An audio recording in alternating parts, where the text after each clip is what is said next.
Hey folks, nice location here for another video. We're at a location called Euicalyptus Lagoon. It's in Georges River National Park, picnic point area, just off Henry Lawson Drive. We're down here on the creek line that feeds Euicalyptus Lagoon, big, broad, sort of a little bit weed infested. It's a bit of a hodgepodge of plant life here going on, but it's got an absolutely awesome stand of this eucalypt here. And it's the beautiful swamp mahogany, Eucalyptus robusta. It's just the most, well, I think one of the best stands you can find in Sydney, really, or at least southwestern Sydney, I'll put it that way.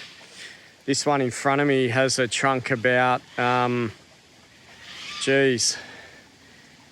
say a metre 50 across. It's bloody beautiful. I've really got to watch where I tread here.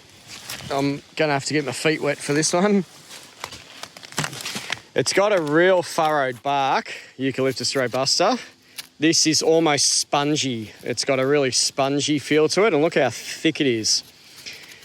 I can just snap that a bit like pine bark almost. It's quite an amazing spongy, sort of semi-spongy bark. It's very tessellated. You sometimes can get them with this real tessellated patterning, but you can just see I can pull off these really big, thick chunks. You know, it's like this outer bark is about man, I don't know, about 20 centimetres thick. I mean, I got no idea really, maybe at least 10 centimetres thick. Quite unreal. So that's one of the things to note with them. I'll just get to this one over here. I just got to watch where I tread. There's holes and all sorts of stuff. This is what I sort of mean by the more tessellated. It's just got this nice sort of tiled pattern. Plenty of coarse material, and it can sometimes get this if I go up the trunk there, it's got a nice fissured, almost an ironbark look, sort of looking like an ironbark, I guess, but just not resembling an ironbark at all in the texture. With these beautiful fissures, it's got a really nice pattern to it. It's absolutely beautiful. It's like there's canyons in between the bark at a sort of, miniature level. You just get these miniature canyons. It's I'm sure spiders just love it in there. I've got to try and get us some hands on some material. The trees here, they're old for Eucalyptus robusta. Just going to carefully make my way out back here. These ones here are pushing, they'd be about 25 metres, I reckon. 25, possibly pushing towards 30. Pretty good for Eucalyptus robusta. They grow in swampy grounds. They're always in the wet country a lot of the time, and what we call swamp sclerophyll floodplain forest. And what I'll try and demonstrate, they've got a really generous canopy. They do have pretty fat leaves. We're talking leaves about 4 centimetres or more wide on average. And I don't know if I can demonstrate that there, but they've just got a nice broad canopy. Pretty on the dense side. Large, sort of, the leaves aren't overly long, but they're nice and fat. And just wanting to show that. Now I'll get us some material to have a look at for what I think is some pretty easy identification. It's an easier one to learn, robusta. And I don't mind sort of profiling the easy eucalypts, and then we can get on to the harder ones maybe in the months to come. Eucalyptus robusta, it's got a really strong coastal distribution in New South Wales. You find it north from about Maruya. Most of it's north from Ulladulla, but it's normally north from Maruya. And it goes up the coast, all the way up the coast of New South Wales to about Rockhampton in Queensland. That's the main sort of distribution, I think. It doesn't go very far inland. You do see them planted on occasion outside their range, but they don't go very far inland. Yeah, within 30 kilometres of the coast, or maybe 50 k's is about the limit, I think. And yeah, they do like the swampy country, the low-lying, sandy, swampy country. We've got a Hawkesbury sandstone gully here on either side, going up grounds where we've got Eucalyptus punctata and Corymbia gomifera and the usual suspects. But just on this nice, broad, swampy, little bit weedy creek line. It's within Georges River National Park. Yeah, we've got plenty of big robustas. Let's see if we can get our hands on some material. Bit of a different habitat, this one, for eucalyptus anyway, nice and swampy. See if I can get a leech from a trouble, or at least lose my foot in a nice puddle of water. I think it's pretty dry.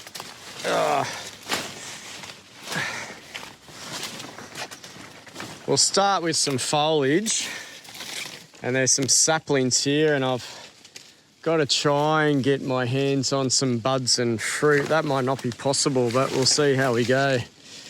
But just looking at those ones, this yeah, bit of an unusual place to collect eucalypt material. Oh well, since we're here, we may as well do it. Hopefully you're getting an idea, at least somewhat, of how big these leaves are. Well, how just genuine chunky they are. That's the leaf in my hand. You can see it just goes across my 4 fingers there almost. Just trying to get a sort of width, yeah, trying to get like a width measurement. But there's no problem. This leaf here is about 5 centimetres wide. I think I've seen them up to about 6 centimetres. They're nice and genuine, and we've got a mahogany. We're in the mahogany group. So this is no problem for something like Eucalyptus robusta, sort of reminding us of brush box a bit, that Lophostomen convertus. It's got sort of that look to it. What I like about the leaves is they're strongly discolorous, and you can see that there. Just another mahogany feature. They're very discolorous, strongly discolorous. And that's just one of the features to hang your hat on for the ID. It's one of those trees where the habitat should give you a clue. But you can see it's all pretty consistent. That's the underside. And that's the top side there. So these strongly concolorous, big, fat, genuine leaves. They're creating a lot of canopy, you know, a dense canopy. And, you know, I've seen them described as 4.5 centimetres wide, but I'd give them more than that. I'd give them, you know, I have measured them up to 6 centimetres wide. This was off a sapling, I'll acknowledge that. So maybe the juvenile leaves are described as being a bit bigger. But even some adult leaves I've seen well and truly 6 centimetres wide or so. And yeah, to me, again, they've just got that, from a distance, they've got a bit of a, yeah, brush box look to them. It's sort of a bit similar. They've got nice sort of transverse venation like Eucalyptus resinifera, which is a red mahogany. And I've made a video on that. They've got nice transverse venation there. They do have those dead zones that Botrytis have as well. I'm just noticing now. I don't normally associate it with Robusta, but there they are again. Just those localised dead patches on the leaves. So I'll have to try and figure out one day what causes that, or you can tell me in the comments. But you can see here as well. That's what I associate with Botrytis, just those dead zones. They're quite common here as well. So that's the foliage. Let's just see if we can finish off on some buds and fruit, which are really, really distinctive. So just to get some fruits, I've come to a park area where the trees are growing in more of a national park picnic area environment. It's just a tip for you. If you want to find really good flowering fruiting specimens, again, you're much better off coming to a park or a street tree or something like that where they're out in a bit more sun, less competition. You just tend to get a lot more fertile material. But these fruits are easily identifiable for Robusta. They're massive. Well, they're on the massive side. Massive part of the spectrum. I would say, I'm just looking outside the phone with my naked eye, I'd say they're about 15 mil long, something about that, maybe 12 mil long by about 1 centimetre wide. Quite nice and big. Not sure about the valve number. This one's got 3. They sort of look like they got 5, and then you look closely and it's more like 3. But it sort of does look like a wheel, or the wheel of some, sort of reminds me of the wheel of some sports cars. 3 valves. Possibly more. I'm not quite sure of the number. It's starting to rain now. Nice big genuine fruit. You can see the peduncle is about 1 centimetre long maybe. I have seen them up to 2 centimetres. So let's just see if I can thin out the material a bit. Yeah, you got peduncles up to maybe 20 centimetres, and then each fruit's got a stalk as well. Each fruit's got a pedicel. They don't seem to be sessile, though they're varying a little bit. But I saw some earlier which had a definite, I thought they had a definite pedicel to each individual fruit. Yeah, you can see it there. Maybe 5 mil, maybe up to 10 mil. Maybe somewhere between 5 and 10 mil. But you can see the peduncle, it's flattened, a bit like the Botrytis. With this, maybe up to a 10 mil pedicel for each fruit. But if I can give you trying to give you some indication of the size, these fruits are, they're well and surely beyond 10 millimetres long. They're sort of getting up to the, I'd say almost a 15 mil mark. So Robusta in name, Robusta in nature. Quite big. And you can't really mistake it for any other eucalypt in Sydney, just in the Sydney area. No other euc is putting on fruits like this. Just makes for easy identification, and that's why Robusta, if you want to learn a eucalypt, this one's probably a good one to start on. Really beautiful. Same fat leaves again, even though it's a different tree. Just want to get some buds and we'll finish off, because this one's a bit easier. Should be able to wrap it up quickly. I think I've got some buds here. I'm just going to see if I can get them at all. And happy days. Check out these buds. Aren't they beautiful and so distinctive as well?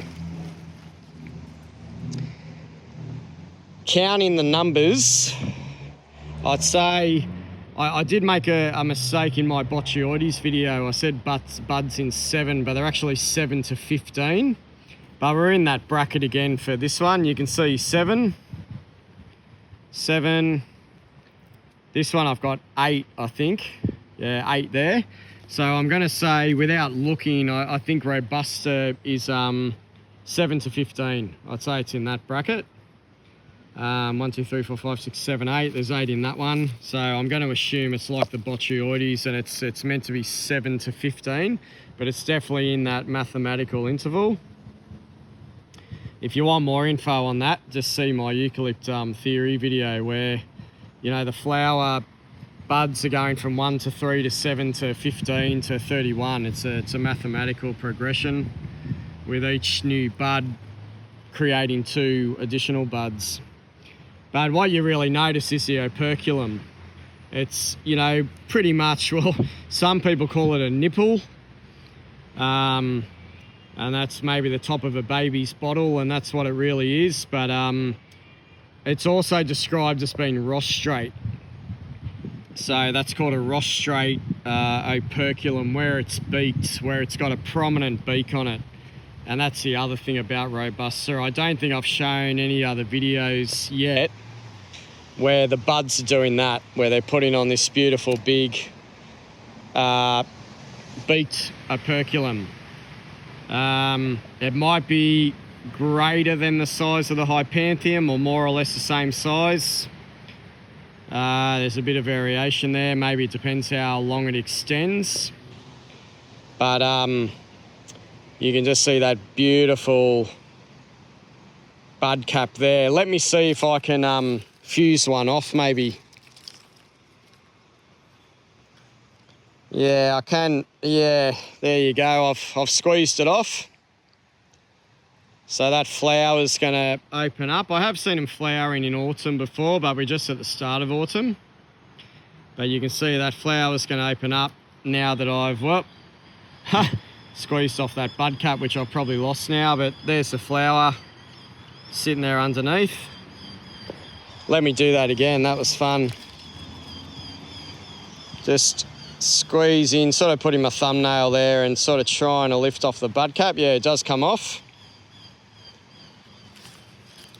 And these would have been beautiful flowers. Unfortunately, I've liberated them off the tree.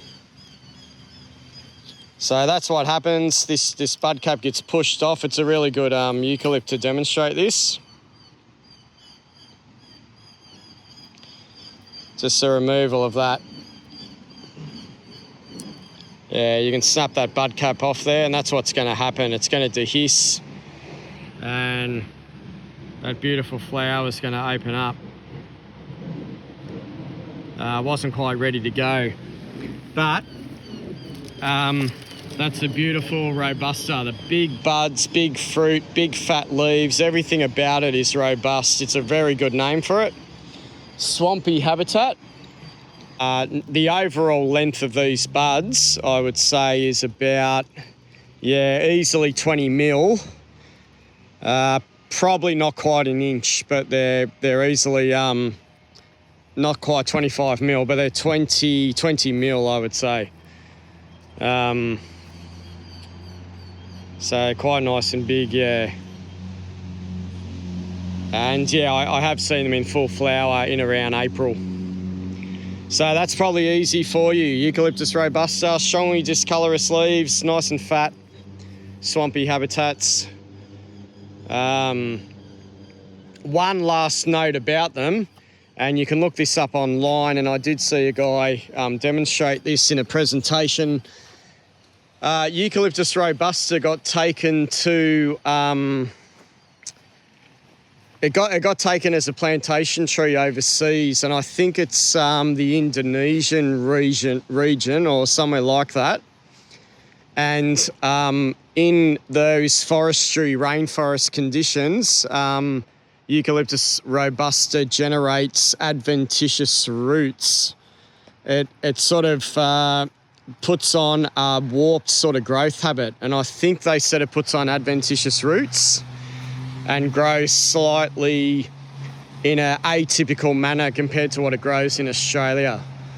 So just look that up. It's either Eucalyptus robusta or Botryoides. It's one of those. And the tree does a really atypical thing where it puts on adventitious roots, and I think it grows, a single tree sort of turns into a copse of clonal stems, if I'm describing that correctly. But it's a really interesting thing to look at, and it's a good example of taking a species out of its natural habitat, putting it somewhere else, and seeing what it does. A bit of epigenetics, I suppose. But yeah, it's adventitious roots, I believe, is what happens in that tropical environment. Alrighty, it's probably enough for you.